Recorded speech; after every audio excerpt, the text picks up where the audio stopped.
Shalom, it's the brother Kadash. I want to start off by giving all praises to Yahweh, Bahashem, Yahweh Shai, Bahashem, Rakakadash. Double honors to the apostles and the elders. Peace, blessings, and honors to all the brothers in this truth. Speaking of this picture, Apostle had put up a video and he had this picture on there. And when I seen it, the spirit kind of just jumped on me too. I was like, man, that's a nice picture because of course, what it says. This is the Georgia Guidestones, and it has a list of pretty much like laws and commandments that they want to achieve. So the spirit got on me, and I said, look, man, I might as well just make a video. A whole bunch of precepts started coming to mind, and that's how the spirit works. So the first one at the top, which is boxed in, highlighted or whatever, it says maintain immunity under 500 million, right, in perpetual balance with nature. And now we know that there's like 7.5 billion people on Earth, so in order to achieve this, you have to get rid of damn near 7 billion people. And what's some of the ways they're going to do that, or they're trying to achieve that goal? We know pandemics and the jabs, and different things of that type of sort, But like it said, underneath it has rules, passion, faith, tradition, all things, protect people and nations with fair laws and just courts. So somebody might see that and say, that's a good thing, protect people and nations with laws and just courts. But what you're not understanding is 9 times out of 10, if you're an Israelite, Native American, Black, Latino, you don't fall under the 500 million. You fall under the 7 billion that they're planning on wiping out. The rest of these laws is just for the rest of the 500 million that's left on the earth.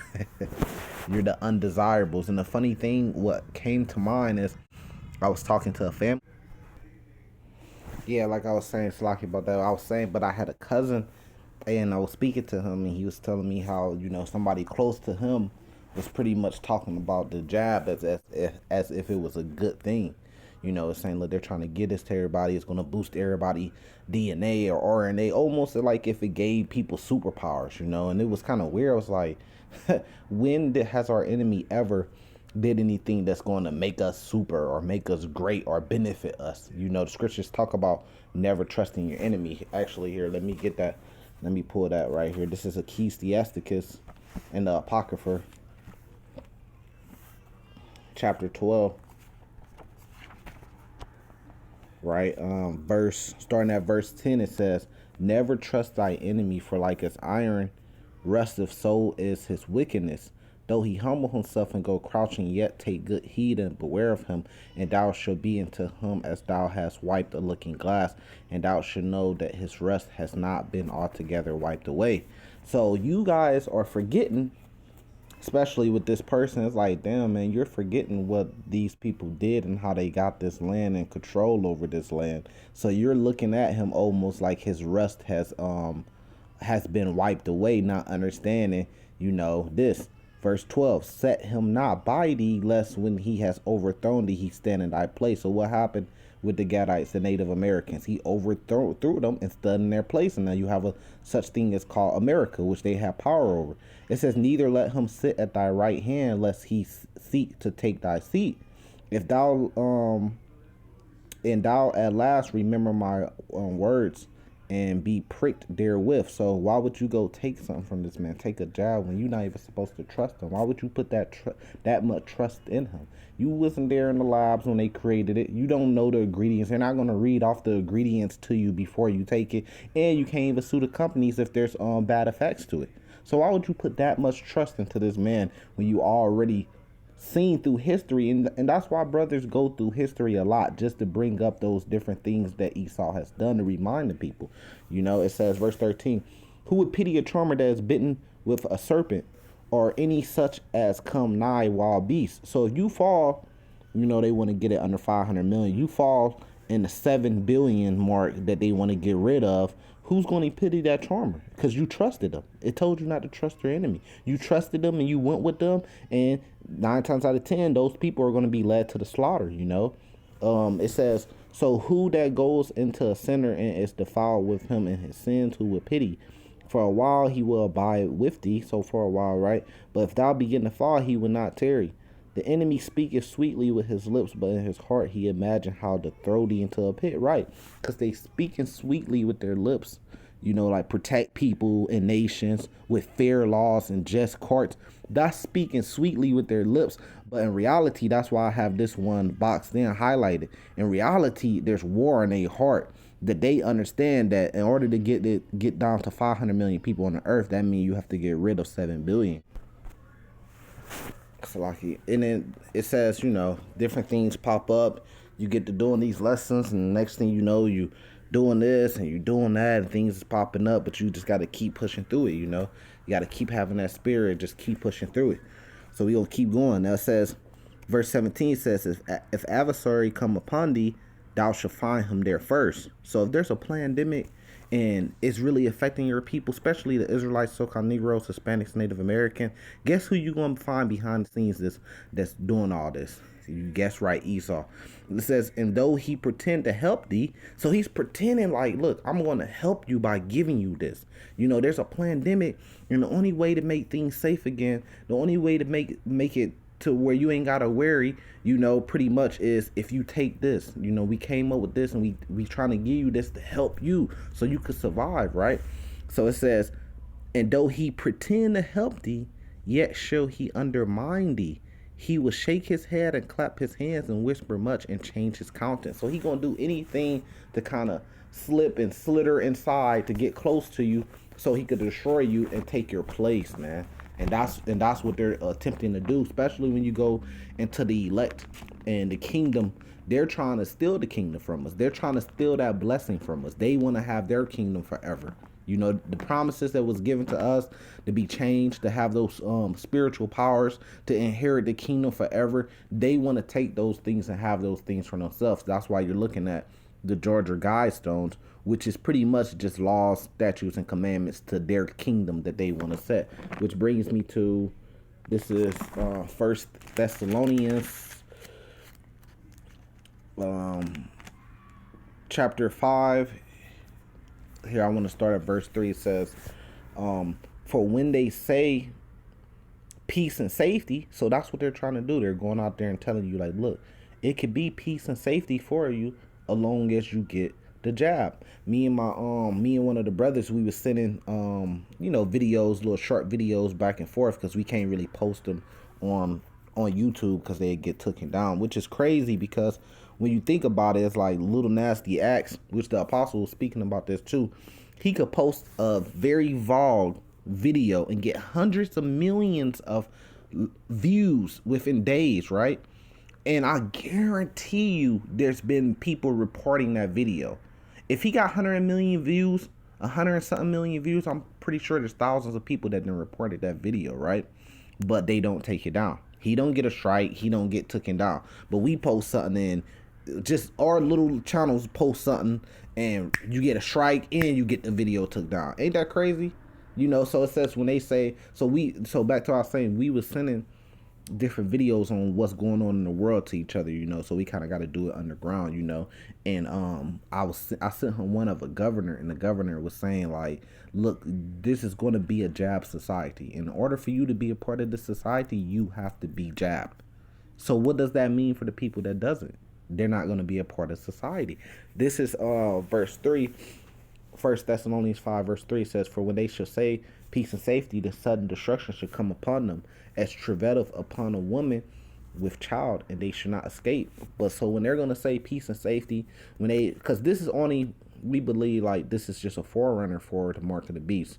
When the mark of the beast, which is the microchip, is implemented, and then they get everybody to take it, they're going to say peace and safety, but they're going to get rid of a lot of people. And they're going to say, look, we have completed the Georgia Guidestones. We completed the New World Order. But then that's when the Lord's going to bring that destruction on them. Verse 4 says, but ye brethren are not in darkness, that day should not overtake you as a thief. So we can't be ignorant to these things. We can't let this day take us as a thief. If you go back to 2 Corinthians, what's that? 2 Corinthians chapter 2, verse 11, it says, lest Satan should get an advantage of us, for we are not ignorant of his devices. You see, so we see that they're trying to do these things, and we see the ways that they're trying to do these things through the Spirit. The Lord is revealing these things, so the elect cannot be deceived, so Satan can't get that advantage over us. We not ignorant of his different devices. We not ignorant that it was all a pandemic, and then they came up with the solution, order out of chaos. We not ignorant to a such thing as order out of chaos. They create this chaos. Everybody gets scared and afraid, and then they come with the solution so everybody could bow down to them. But most of the time, almost all of the time, when they come up with that solution, they're taking something from the people, which is really the freedom, and they're setting it all up. It's like playing chess, man. It's just like playing chess. They're doing moves to set things up. They couldn't just come out tomorrow and say, look guys, we want to do this whole Georgia Guidestone thing, and we need to get things to this level, and this is how we need to run the earth. People are going to rebel against it, and they're not going to be able to do it. So they have to do it in very tricky and very slick ways, and that's why you can't be ignorant to this right here. This is Job.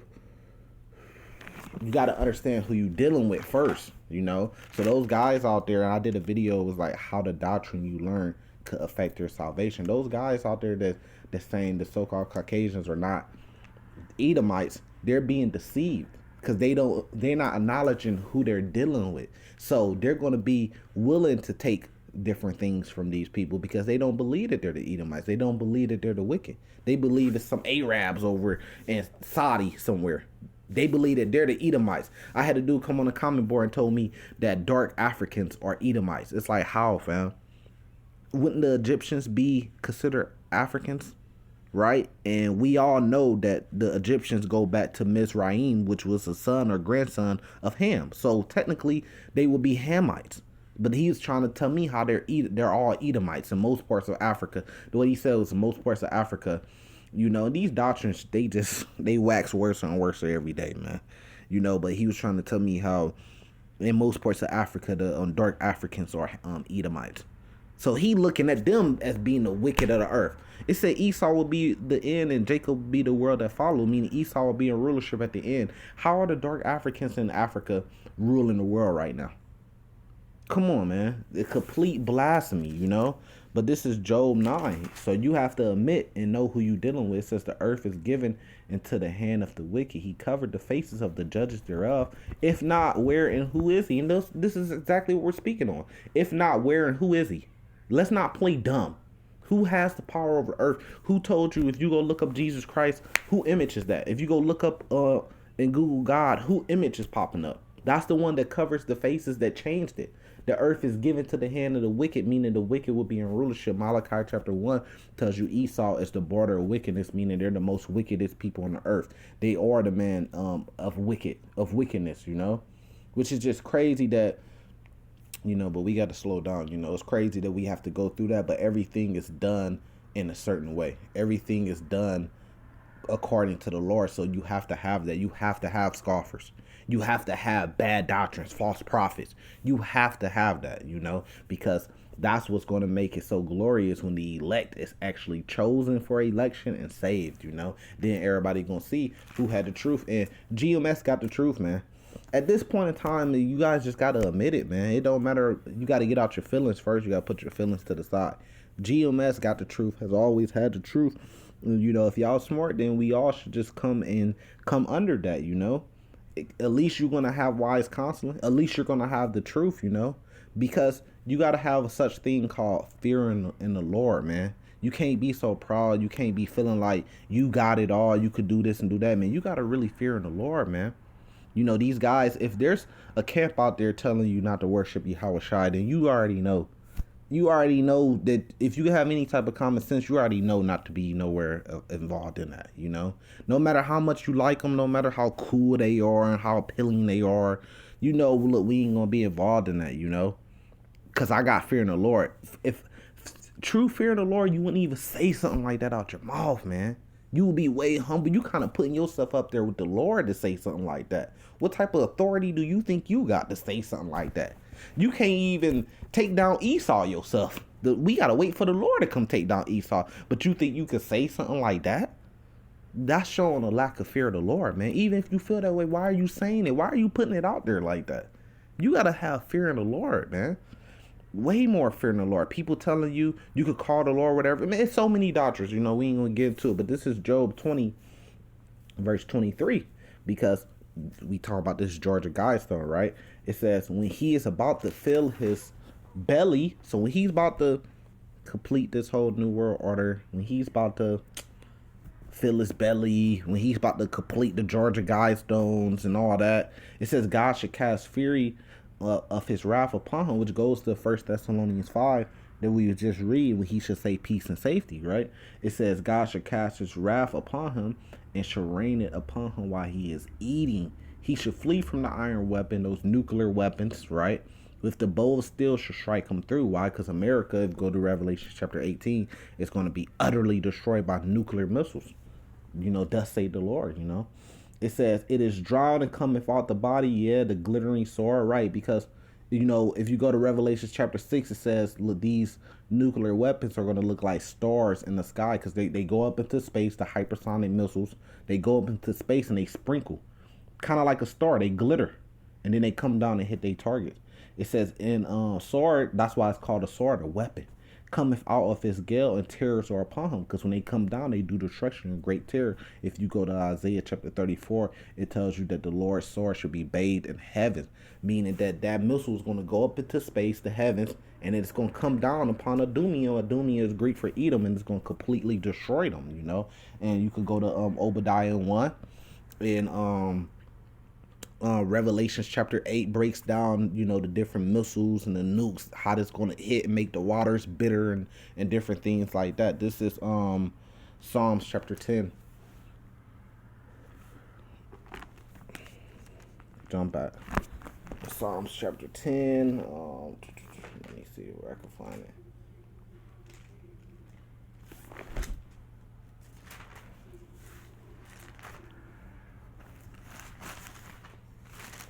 Psalms chapter 10, verse 1, it says, why stand it off forward, Lord? Why hideth thyself in the time of trouble?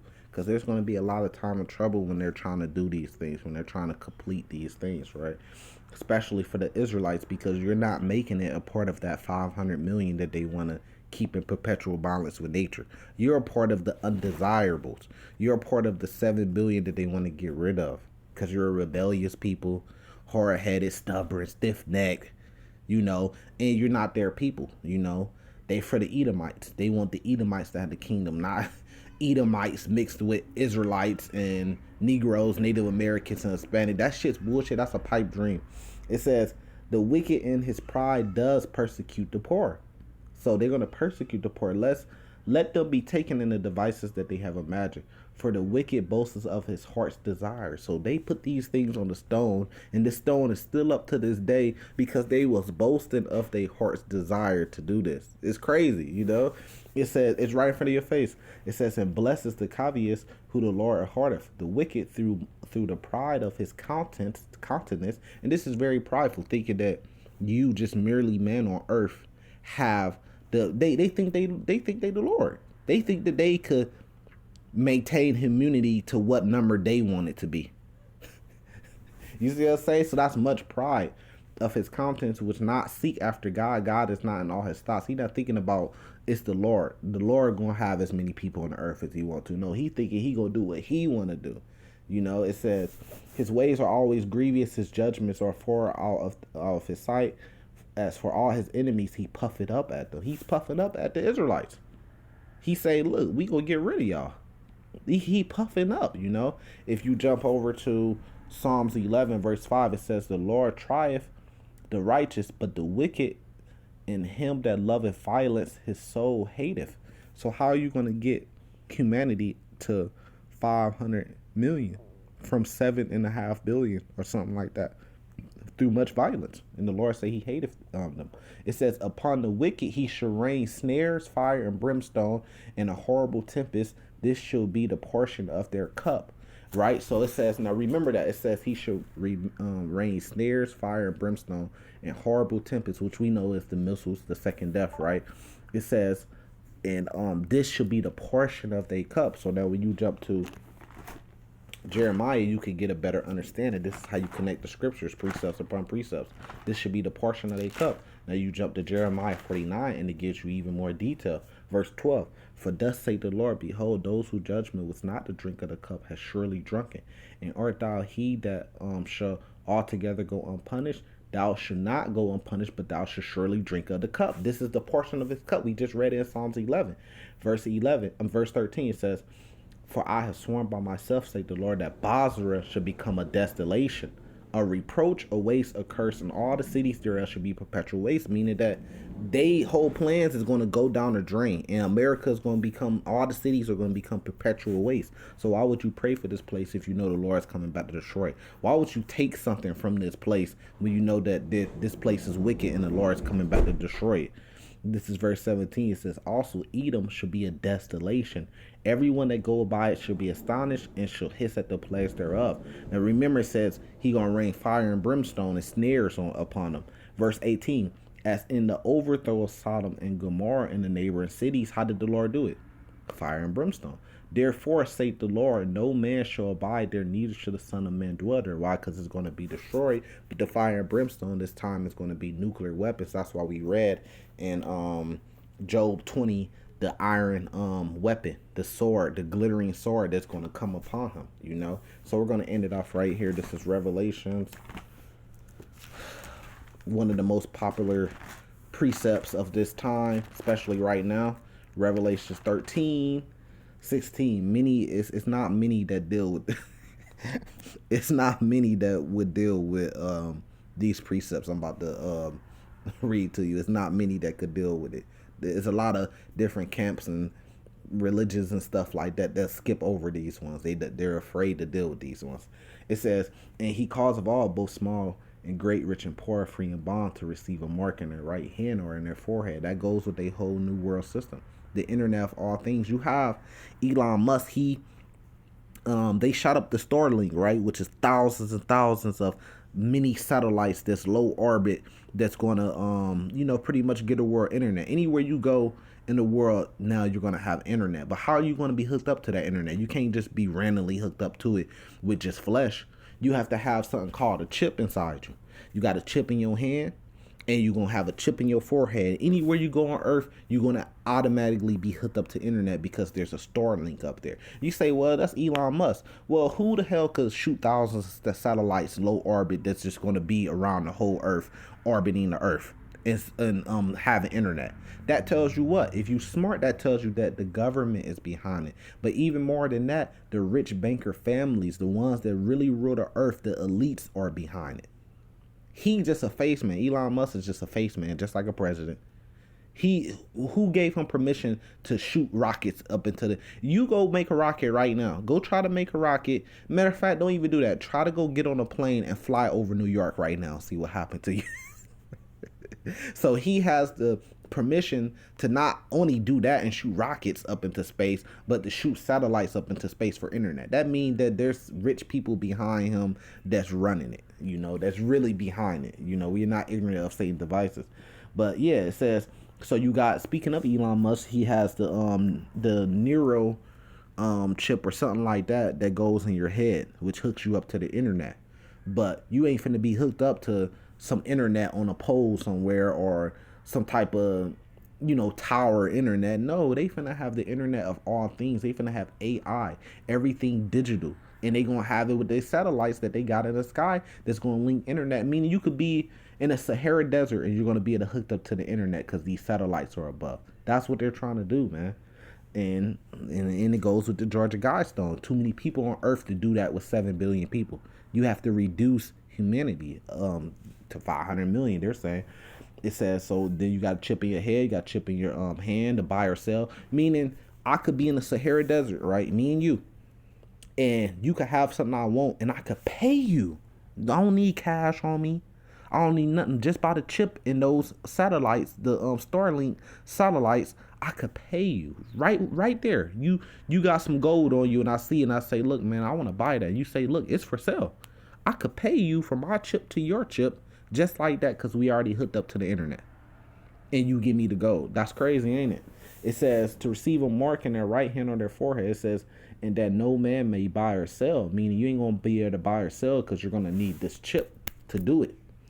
Everything's gonna be digital. Say he that had the mark or the name of the beast or the number of his name, here's the wisdom, let him that have the understanding of the number of the beast, for it is the number of a man, and the number is 666, which goes back to Revelation 17, Mystery Babylon, the Great Horror, but it goes back to Esau. So it said this is the number of a man. It ain't talking about one man. It's talking about a man as like their people, which is Esau, but the Edomites, and it goes to their whole internet thing, the www, the 666. It goes into their whole new system, their whole new world order, or Georgia Guidestones, whatever you want to call it, but it goes into they whole internet of all things, 666, and the chip's going to go with that, and the chip in your forehead is going to go with that, and you're going to be hooked up to the system, and that's how you're going to be able to buy or sell, and that's how you're going to be able to live. If you don't get that, because like right now, if like we were saying, we were sending it to the brother on the little clip video of the governor saying this is going to be a job society. That's just a forerunner, because then it's going to turn to, look, this is going to be a chip society, meaning internet of all things society, and you're going to have that chip to be a part of society. You see what I'm saying? So that's how it's going to go. So hopefully this has been edifying. Just real quick, the spirit was on me, make a video. Hopefully this has been edifying. With that, I'm going to say salvation to the elect. Shalom.